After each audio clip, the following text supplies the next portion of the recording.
बाड़मेर वासियों को एक कॉल आ रही है। कॉल में पूछा जा रहा है कि आप अपना विधायक नेता किसे चुनते हैं। एक आज़ाद सिंह के लिए 1 दबाएं और कैलाश चौधरी के लिए 2 दबाएं। क्या मतलब ये कंफर्म हो गया है कि कैलाश चौधरी जी को टिकट मिलने वाली है? राजस्थान सरकार ने ओल्ड पेंशन स्कीम जो है लागू की है, लोगों को ओल्ड पेंशन स्कीम का फ़ायदा मिल रहा है और लोगों के मन में अभी असमंजस है कि यदि भाजपा आती है तो कहीं फिर से ये ओल्ड पेंशन स्कीम चली तो नहीं जाएगी। इस बार जो है भाजपा में 2 गुट है, एक केंद्र का गुट है, एक वसुंधरा खेमा है, ऐसे 2 खेमे बन गए, ऐसी धारणा लोगों के बीच बन रही है। लेकिन कुछ गलतियां रही है, उसके कारण हम ये 3 चुनाव हम लूज कर रहे हैं। तो इस बार आप उन्हें जितने भी कार्यकर्ता हैं, दावेदार हैं, नेता हैं, उनको क्या समझा रहे, क्या उनको आपने पॉइंट्स दिए कि ताकि वो जो गलतियां ना हो?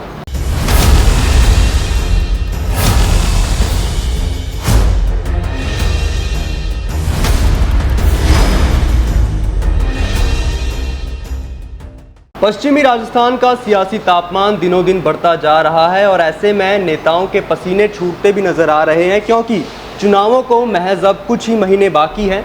ऐसे में पश्चिमी राजस्थान की बाड़मेर विधानसभा सीट, जहां पर पिछले 3 चुनावों से भाजपा मात खाती आई है, उस सीट पर आज यहां पर दौरे पर निकले हैं बाड़मेर विधानसभा के भाजपा के प्रभारी ईश्वर सिंह डामरा जी। तो सर, सबसे पहले स्वागत है आपका डीसीएन के इस कार्यक्रम में, कौन बनेगा विधायक। नमस्कार। और मैं चाहूँगा कि सबसे पहले आप हमारी बाड़मेर की जनता को अपने राजनीतिक अनुभव के बारे में और अपना राजनीतिक परिचय एक बार आप दीजिए।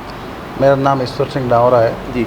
मैं ओसियां विधानसभा, मेरा डावरा गांव है जी। मैं पिछले 15 वर्षों से भारतीय जनता पार्टी के, जैसे युवा मोर्चा हो, विधानसभा प्रभारी हो, जिले का उपाध्यक्ष हो, संगठन के विभिन्न पदों पर मैंने पार्टी का काम किया। आप पहली बार ये बाड़मेर विधानसभा के भाजपा प्रभारी बने क्या? इससे पहले भी आप किसी और विधानसभा के? मैं पहले विधानसभा फड़ौदी का प्रभारी रहा हूँ इससे पहले। तो कैसा लग रहा है आपको बाड़मेर? बाड़मेर बढ़िया है, कोई दिक्कत नहीं है बाड़मेर। कब से आप दौरे पर हैं? मेरे को पहले 1 दिन और आया था, उसके बाद 3 दिन से मैं लगातार 3 दिन से लगातार दौरे पे। आप यहाँ पे सभी कार्यकर्ताओं, नेताओं और दावेदारों से भी मिले होंगे, क्या फीडबैक मिल रहा है आपको? बिल्कुल, मैं दावेदारों से मिला, कार्यकर्ताओं से मिला, मंडलों में भी जा रहा हूँ, सबसे मिल रहा हूँ। यहाँ भाजपा की अब की बार स्थिति बहुत मजबूत है और भारतीय जनता पार्टी चुनाव थोड़ी मेहनत करने की ज़रूरत है, चुनाव जीतने की स्थिति में थोड़ी मेहनत करने की ज़रूरत है, ऐसा आप मानते हैं? बिल्कुल मानता हूँ। बाड़मेर विधानसभा सीट में पिछले 3 चुनावों से हर बार भाजपा हारती आई है और उसके पीछे जो मेन कारण जो बताया जाता है राजनीतिक गलियारों में कि वो भाजपा के अंदर उस संगठन में मजबूती है, जो संगठन में एकता है, उसकी कमी है। उसको लेकर इस बार आप क्या सोचते हैं? संगठन तो भारतीय जनता पार्टी का बहुत मजबूत संगठन, विश्व का सबसे बड़ा संगठन है, लेकिन कुछ गलतियां रही है, उसके कारण हम ये 3 चुनाव हम लूज कर रहे हैं। उन गलतियों को आपने एनालाइज किया होगा, तो इस बार आप उन्हें जितने भी कार्यकर्ता हैं, दावेदार हैं, नेता हैं, उनको क्या समझा रहे, क्या उनको आपने पॉइंट्स दिए कि ताकि वो जो गलतियाँ ना हो? मैंने भारतीय जनता पार्टी जितने भी दावेदार है उनको मैंने ये कहा है, आप सब मेहनत करो, क्षेत्र में मेहनत करो और अपना एक ही ध्येय, जो भी टिकट लेके आएगा भारतीय जनता पार्टी का, कमल का फूल जो भी लेके आएगा, आपको सबको साथ रहकर भारतीय जनता पार्टी के उम्मीदवार को जिताना। अच्छा, आप बात कर रहे हैं बाड़मेर विधानसभा को जीतने की, लेकिन कुछ दिनों पहले भाजपा का एक सर्वे के कुछ आंकड़े नज़र आए थे अखबारों में, जिसमें लिखा गया था कि जो पश्चिमी जो बाड़मेर जिले की विधानसभा सीट है, उनमें से केवल 1 सीट भाजपा जीतती हुई नज़र आ रही है। ये सर्वे तो कई मन दंगत होते हैं, हम भी सर्वे कराते हैं। हम करीब भारतीय जनता पार्टी 150 सीटें जीत रही है और प्रचंड बहुमत से भारतीय जनता पार्टी की सरकार बनी। पर यहाँ पर बताया जा रहा था कि केवल 1 सीट पे भाजपा खुद को मजबूत समझ रही है, उस पर आप क्या कहते हैं? नहीं, ऐसा कुछ नहीं है, सब सीटों में भारतीय जनता पार्टी मजबूत है। ठीक है। यहाँ बाड़मेर विधानसभा की देखिए बात की जाए तो यहाँ पर तग्गाराम जी के बाद लगातार मेवाराम जैन जी है यहाँ पर विधायक, और हर बार भाजपा यहाँ पर एक नया जो है चेहरा लेकर आती है और हर बार हार का सामना उन्हें करना पड़ता है। तो ऐसा क्यों है कि भाजपा यहाँ पर अभी तक एक स्थिर चेहरा नहीं बना पाई है जो हर बार मेवाराम जैन को जो है टक्कर दे सके? क्या दावेदारों की संख्या बहुत ज़्यादा है पार्टी में?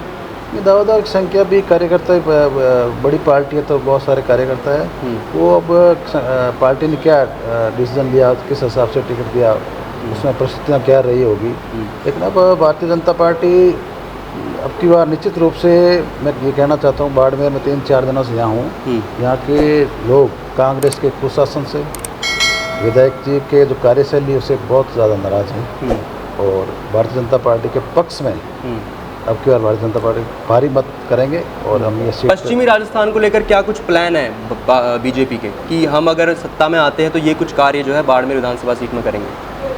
बहुत सारे, जब डबल इंजन की यहाँ सरकार बनेगी तो एक तो यहाँ नर्मदा से जोड़ने का पानी का मुख्य समस्या बता रहे हैं, उस पर सरकार काम करेगी। जल जीवन मिशन के क्षेत्र में तो ये क्या कि राजस्थान में कांग्रेस सरकार है, ये लोग काम बिल्कुल कर नहीं रहे हैं कि अभी जो लिस्ट आ रही है उसमें हिंदुस्तान में फिक्स दी है जल जीवन मिशन में, तो उस क्षेत्र में भी अच्छा काम करे। बाकी हम भारतीय जनता पार्टी की सरकार केंद्र की कई योजनाएं उनका सीधा लाभ या ये टारम टोल कर रहे हैं तो उसका हम सीधा फ़ायदा दिलाएंगे। और डबल इंजन की सरकार रहेगी यहाँ तो अपराधों में बिल्कुल कमी आएगी और अपराधी या तो जेल में जाएगा या ये राजस्थान छोड़ के बाहर भाग जाएगा। आपने योजनाओं की बात की, देखिए चुनाव से कुछ समय पहले अभी कांग्रेस की भी कई सारी योजनाएं यहाँ पर आ गई है, चाहे वो फ्री राशन पैकेट की योजना हो, फ्री मोबाइल की योजना हो, चिरंजीवी बीमा 25 लाख कर देना, 200 यूनिट बिजली फ्री करना, ऐसी बहुत सी योजनाएं उनकी तरफ से भी लाई गई। तो लगता है कि भाजपा इन योजनाओं को काट पाएगी और विश्वास लोगों का जीत पाएगी? कांग्रेस की योजनाएं कब से लागू की इन्होंने? इलेक्शन के समय, इसलिए इलेक्शन के समय जो योजनाएं लागू होती है ना तो जनता मूर्ख नहीं, जनता सब समझती है कि किस लिए कर रहे हैं, चुनाव जीतने के लिए। या तो आप मैनिफेस्टो में डालते, आप मैनिफेस्टो में इन्होंने डाला था कि किसानों का कर्ज माफ़ करेंगे। राहुल गांधी ने कहा था, इनके राष्ट्रीय अध्यक्ष थे उस समय, कि ये 1 से लगाकर 10 तक काउंटिंग करूँगा तब तक किसानों का संपूर्ण कर्ज माफ़ करूँगा। लेकिन उन्होंने वादा खिलाफी की, सरकार में आए और किसानों का कर्ज माफ़ नहीं किया।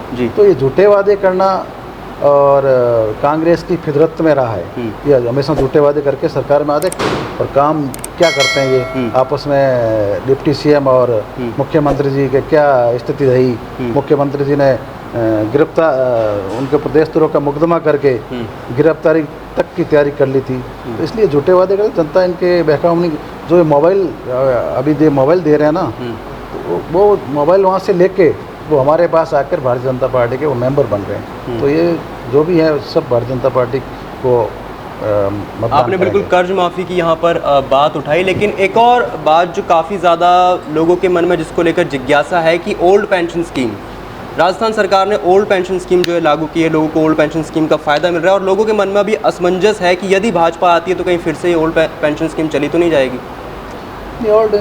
ओल्ड पेंशन स्कीम इन्होंने लागू की है तो लेकिन चली जाएगी, योजना बंद कर देगी। जो भी अच्छी योजनाएं होती है भारतीय जनता पार्टी वो कभी बंद नहीं करती। और नहीं इसका कोई, मुझे बाड़मेर विधानसभा मंडलों में जा रहा हूँ, मैं बूथों पे जा रहा हूँ, तो मुझे इसका कोई प्रभाव नहीं लगा। अच्छा, बाड़मेर में आप घूम रहे हैं और यहाँ पर ना वसुंधरा राजे की लोकप्रियता भी काफ़ी ज़्यादा है यहाँ पर इस इलाके में, तो लोगों का क्या आपको फीडबैक मिल रही है कि वसुंधरा राजे क्यों इस वक्त अभी तक जो है उनको पार्टी में कोई बड़ा पद नहीं दिया गया और वो भी काफ़ी सक्रिय नज़र नहीं आ रही है? किसने कहा कि आपने वसुंधरा राजे को बड़ा पद नहीं दिया? वो पार्टी के हमारे राष्ट्रीय उपाध्यक्ष हैं, 2 बार की हमारे मुख्यमंत्री है जी। लेकिन मौजूदा समय में जिस तरह से नेता प्रतिपक्ष हो या फिर आपकी इलेक्शन कमेटी हो या फिर उसमें भी नहीं है, जो मैनिफेस्टो कमेटी है उनमें भी उसमें उनका नाम नहीं है, तो इसलिए जो लोगों के मन में एक धारणा ये बन रही है कि कहीं ना कहीं इस बार जो है भाजपा में 2 गुट है, एक केंद्र का गुट है, एक वसुंधरा खेमा है, ऐसे 2 खेमे बन गए, ऐसी धारणा लोगों के बीच बन रही है। भारतीय जनता पार्टी में कोई गुट नहीं, भारतीय जनता पार्टी कमल का निशान है और सब साथ रहकर, और वसुंधरा जी भी उसमें साथ है। और अभी हमारी जो परिवर्तन यात्रा निकल रही है उसमें आप देख लेना, सब नेता एक साथ। परिवर्तन यात्रा में भी यहाँ पर बताया जा रहा है कि उसका नेतृत्व प्रधानमंत्री मोदी करेंगे, और जहाँ की पिछली बार अगर 2014 की बात की जाए जब, तो वहाँ पर उसमें जो उसका नेतृत्व है वसुंधरा राजे ने किया था।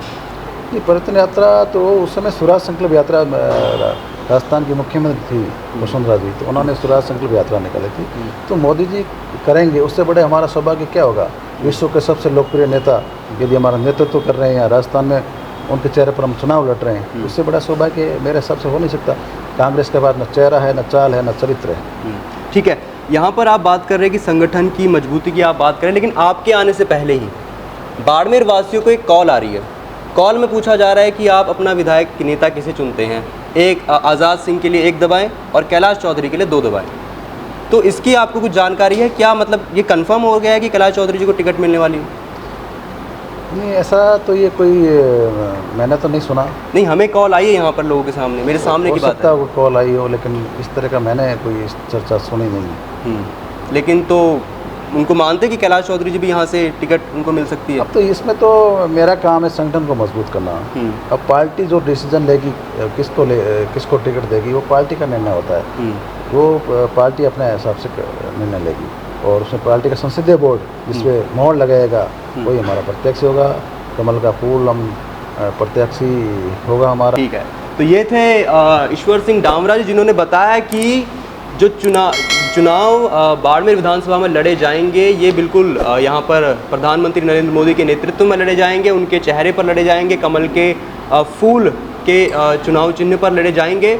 और उन्होंने ये भी बताया कि जल्द ही जो टिकट है वो भी बंटने शुरू हो जाएंगे। आप देख रहे थे DCN live Barmer, cameraman Ashwini के साथ संवाददाता मनोज पांडे।